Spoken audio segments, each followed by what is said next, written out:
Hello, it's Peter Wright and Kathleen Beauvais in Ontario, Canada, with episode number 151 of the Yakking Show. That's right, we're well on our way to our second century of shows, one a week.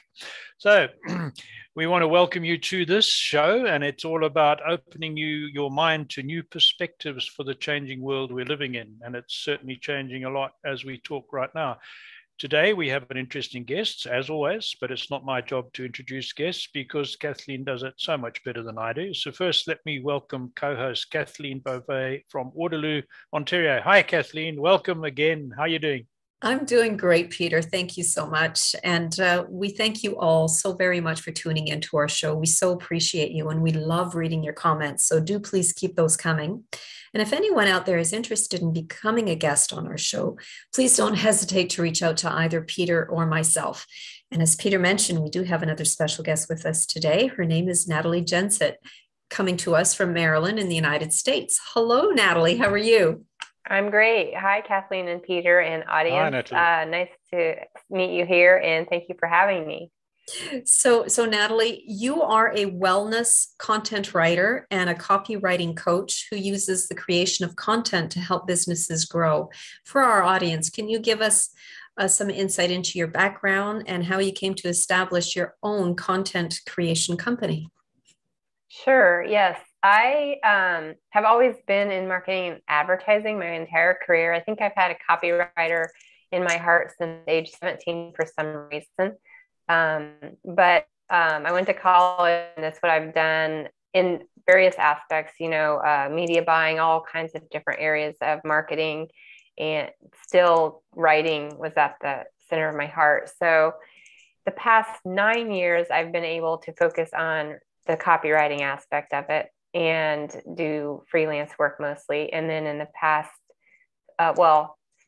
inject into that my own wellness journey. And I started becoming more passionate about wellness. And that's where I started to take a turn and want to really use my writing to help communicate and encourage people to live healthier and to get healthier that way versus more, the regular pills and all of those things that can lead to more problems. So it just became a passion of mine. And about 3 years ago now, I curbed my writing to make it kind of start creating my own business. And in that, I started coaching as well as just writing. So I can either write for clients or coach them to write, because a lot of, especially health coaches, want to write their own stuff, but they need a little help doing that. So that is what brought me to do what I do today. Mm-hmm. Interesting. So on your website, Natalie, you mentioned that entrepreneurs should niche down. And pardon my pronunciation, because as you can hear, I haven't been in North America all my life. And I was brought up with a British education, so we tend to pronounce things differently and call things differently. So can you explain what you mean by that and why it's the first step they should take in their content strategy? Yes, absolutely. And I can't complain about your pronunciation because I say niche, and that's not most common either. So that's Midwest for you coming through. But niching down means honing in on your ideal client. And this is a huge step. And it's actually not the first step that I encourage, but I'll get to that point. It's the second step that I encourage. And it's very important because it's often missed, first of all, but it's important because you can write great copy and have messaging that's really catchy, but if you aren't client focused with your copy, then it's not going to convert. Mm-hmm. It's not going to do the job that it needs to do. So unfortunately, it took me a long road to figure this out. Even with my background in marketing, I thought I was niched down and I wasn't far enough. And then I thought I was niched down. First, it was in wellness industry in general. And then I focused on health coaches. And I kept thinking, man, I'm really getting narrow here. You know how you feel like a little claustrophobic? It's against your instincts. But I eventually realized not only are the health coaches drawn to me, but it's the newer health coaches. Wow. So I niched down even further. And it got a lot more traction and momentum for me that way, because I started tailoring my messaging to the newer health coaches, the offers that I put out there, the packages that I am offering, they're tuned into that new health coach. So that's when I started getting more traction and momentum in my business. And I see this all the time with clients. They're floundering with their copy and unsure of what to write. And it's because we're not focused in on that ideal client. So I think it's super important. It's one of the biggest mistakes that I see people make when they don't do it.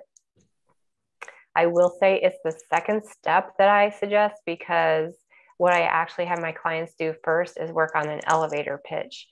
And I suggest a 10-word elevator pitch. That's my little unique thing that I suggest, especially if you're working in the online space, and not to perfect that, but to get that figured out and then work through your ideal client. So when you have your elevator pitch and that offer to a problem, and then you think about who you're serving with that solution, if they don't line up, then your messaging is going to be wonky and it won't work, right? So you have to get those in alignment. So that's why I have those two things as the first two steps in writing your messaging. Right. You're absolutely right. We've also been in marketing a long time, and our natural tendency is to keep our net wide, cast our net wide, and that's, as we know, that you can spend an awful lot of time and get nowhere doing that. So good point for entrepreneurs. Good tip. Kathleen, back to you. So Natalie, what led you to write specifically for wellness coaches, and does your approach work for all other entrepreneurs? Good question. Yes, so what led me to work for wellness coaches was that I started trying to niche down, right? And I was like, who do I know a lot of? And it was health coaches, right? And so that was dear to my heart also, because I had finally worked with a health coach and understood what it is that they do. And it's like, okay, this makes sense. And I love this because she kind of served that spot of my navigator, right? Like I have a holistic doctor, whatever, my little team of doctors, but I still need someone to help guide me that's been through the ringer, this exact problem, And so, and she also takes a holistic approach. It's not just what you eat, it's your fitness and all that. So I was in alignment with that approach. And that's what led me to really focus on wellness coaches. What I do does apply to other entrepreneurs. This process certainly helps other entrepreneurs because the process, I have like a workbook to help you come up with your elevator pitch, and then a process for your ideal client as well. And what I'm a big advocate is that I can help you get there. I can coach you, but I'm not going to decide it for you. It has to come from your heart. And when it doesn't, I think we're doing things half-heartedly, and that's where there's kind of setting yourself up for failure. So when you go through this it doesn't have to be an exact process because there's no one right answer to everybody's problems, right? But when you go through this process that I'm suggesting, it's going to be effective for whatever business you have, because it's digging into your own heart and coming up with your own answers to these questions that guide you to the path that you've been on. They kind of reflect on the path that you've been on and show a light onto where you should take it from there. So that's very interesting. You've partly answered what I'm going to ask you now, but I think there's more to it. So just two parts to this question. First of all, are there people you don't want to work with in the wellness category, or in the business category? Is there some categories, some types of business you just won't work with, even if they approach you? Yeah, that is a good question too, because like I kind of screen people. I say, I'm a very faith-based person. I'm a Christian. So I can, like, there's one client that had things for me to write.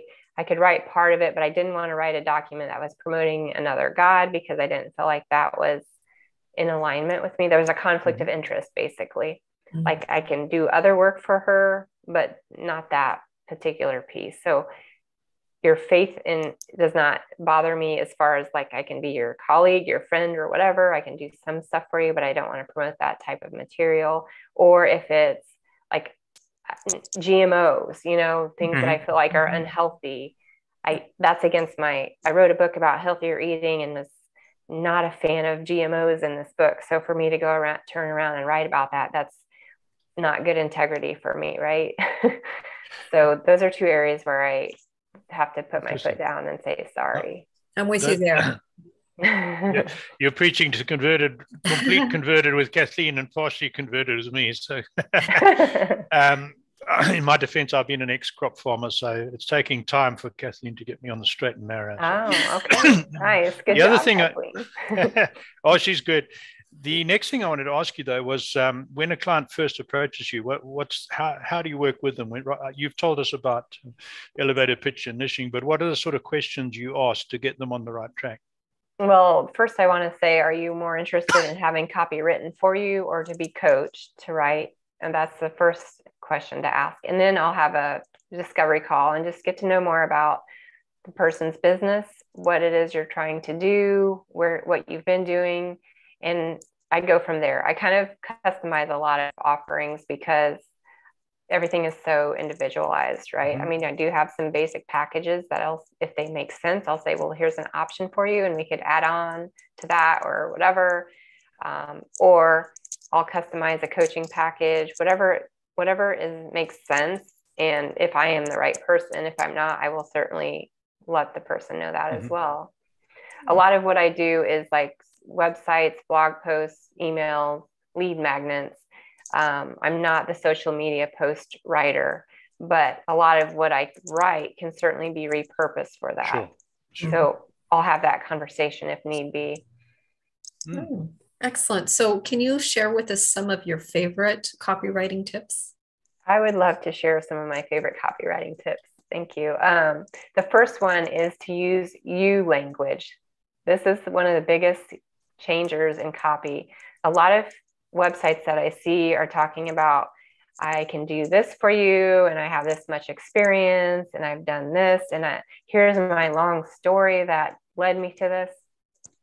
And there's a place for that story, but it is not on your homepage, and it doesn't have to be quite that much about you. It should be more about the person that you're trying to invite in.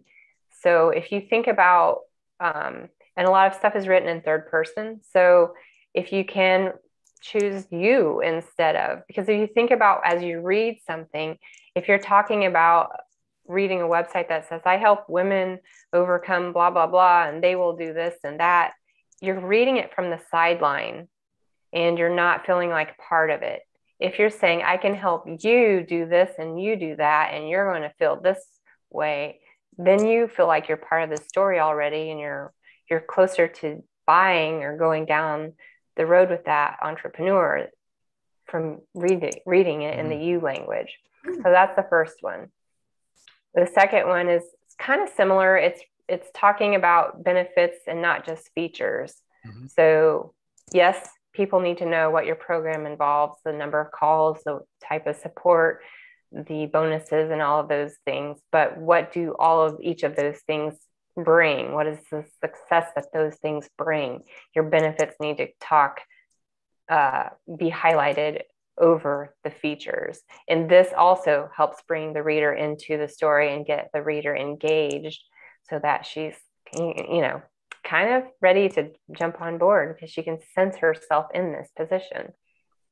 And the third thing I like to encourage third tip is to write so a fifth grader can understand. This is, pretty scientifically proven because it's in Yoast plugin. That's how it's an SEO measurement tool. And they encourage this as well. So it's not just some whimsical tip, but the reason for that, it breaks through a lot of barriers. It can break through language barriers, of course, educational, cultural barriers, even technical language in especially the medical world or even the business and marketing world.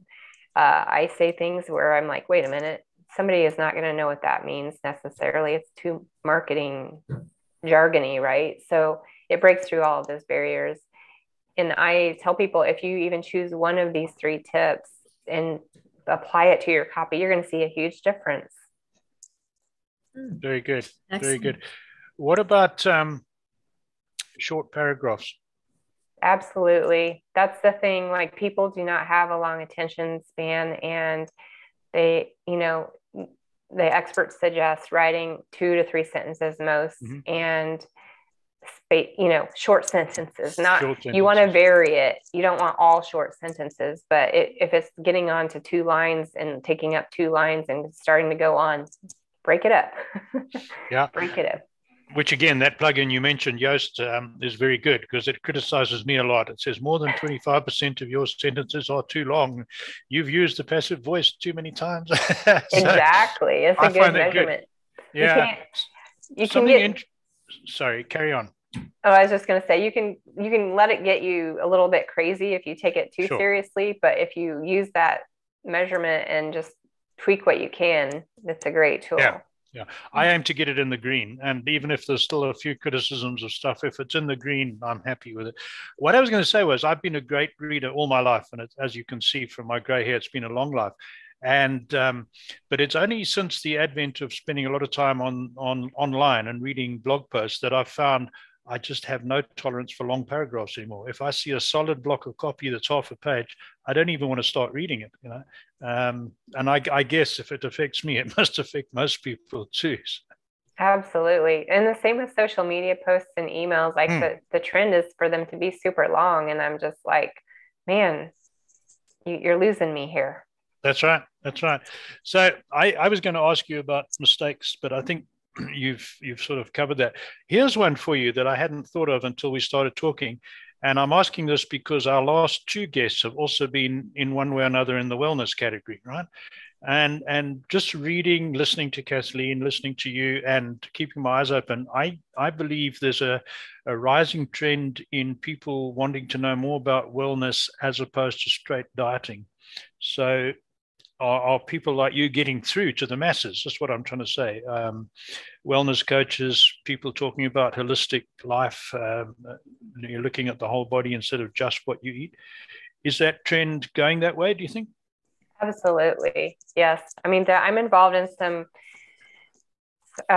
organizations, I guess, or clients that I'm working with that are this is their whole purpose, is to drive that message home. It's not just about your fitness. It's not about your eating. It's like even spiritual, financial, relationships. It's the whole ball of wax. It's taking all of that. And I'm encouraging the coaches and the clients, like, people don't even know what health coach is, really. I mean, unless you use one.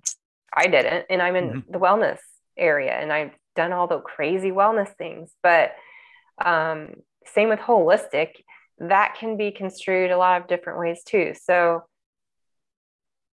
I think as we as we move along, we're going to get more specific. We're going to be definitely driving that message home more and more. And that's, again, why I encourage you to get more specific with your elevator pitch and niche down. Like, you're not just a health coach. You're a health coach, or you're an entrepreneur wanting to take someone from place A to place B. And that person could be as specific as having PCOS and infertility in a mom who's in her 30s.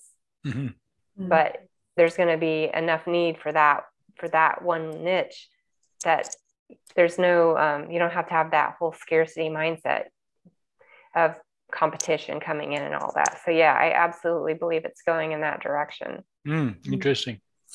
Can you tell us some of your big successes on behalf of your clients?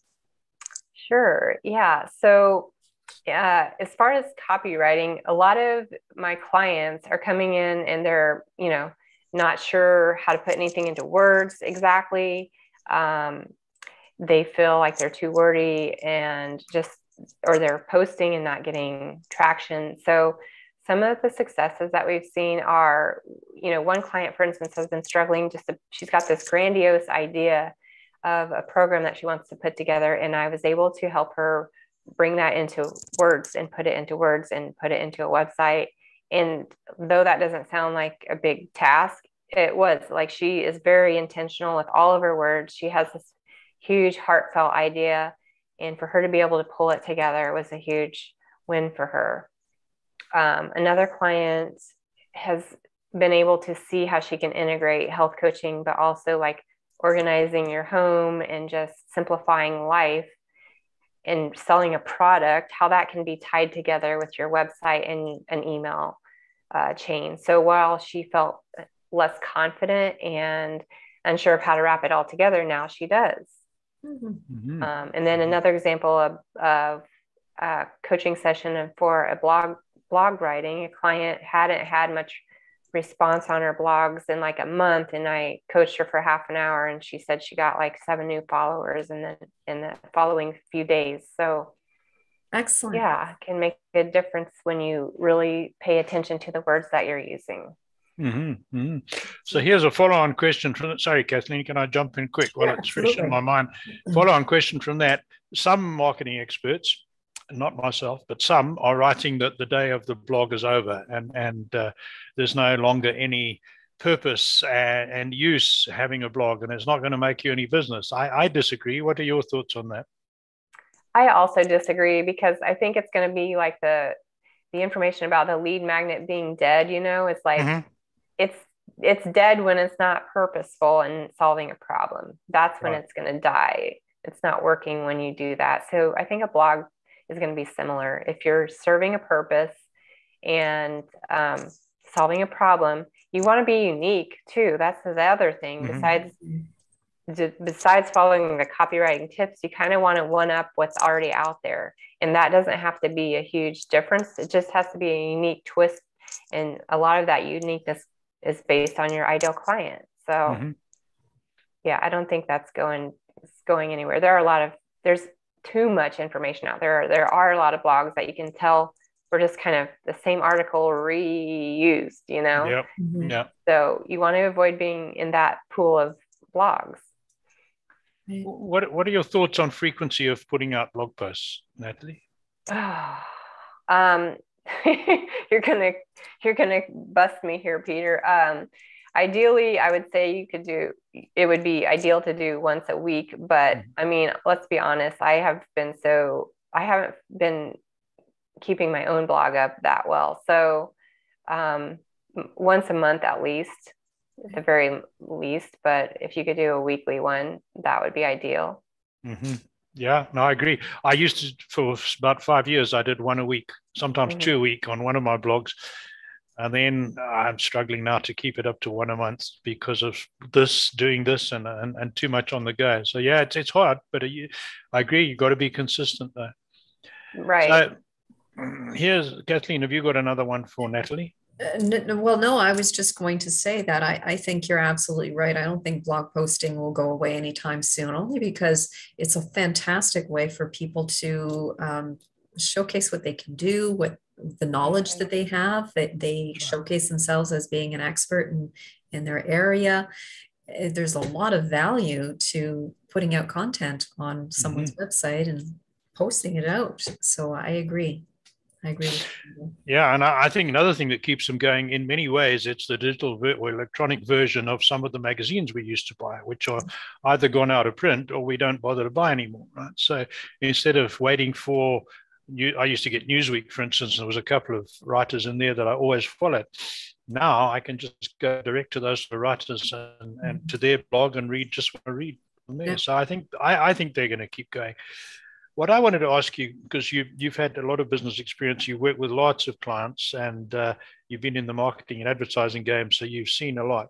What would you say is the most important mindset, characteristic, habit, even of those people who become successful entrepreneurs and those who are less successful? Is there a single thing that makes the difference, or is there a number of things? What's your thoughts? Well, yeah, sure. A number of things can make a difference. I think, in my opinion, about how this has changed over the years, a lot, because of the marketing has changed too, but just my whole journey in life has led me to a place where I think the biggest thing to do is to be prayerful about what you do and just do what's from your heart. Like, a lot of people say do what's on your heart, and that's great. But to me, a step further than that is if you're in, prayer about it, then whatever's on your heart is going to be, you can't fail, right? So, and even if you're not, a believer or whatever, you got to do what's true to your heart, because otherwise you're not doing it wholeheartedly. And somebody told me this when I was starting out with my business, and it didn't really resonate like it does now. Now I can see where the little tiniest disconnect there can throw you off. So it does take some reflection and just making sure you're doing what it is that you want to do and what gives you, happiness in the day. Excellent. Well, I think we're getting close to our time. Yes, I'm afraid so. So, Natalie, tell us, how do we contact you? If people out there want some content, how do they reach you? Sure. The best way to do that is to go to my website, nataliegensits.com, and then you can contact me through that website. You can either schedule an appointment or use the contact form there. And Natalie, thanks for that. I will put that on the video, and people listening, it will be in the description. It's in the description. Natalie, again, the sort of people who you can best help. Just you've spoken about it earlier on in the talk, but just say that again. My primary focus is for newer health or wellness coaches that want to get their businesses up and running, and the reason is so that they can help more people become well. That's my ultimate goal, is to help more people find that wellness and to connect those who need it with those who provide it. Well, there you've heard it all. Thank you so much, Natalie. We so appreciate having you on the show today. It was our pleasure. And thank you all again for tuning into the show. We love reading your comments, so keep those coming. And until next time, everyone, take care and bye-bye. Thank you so much, Peter and Kathleen. Bye-bye.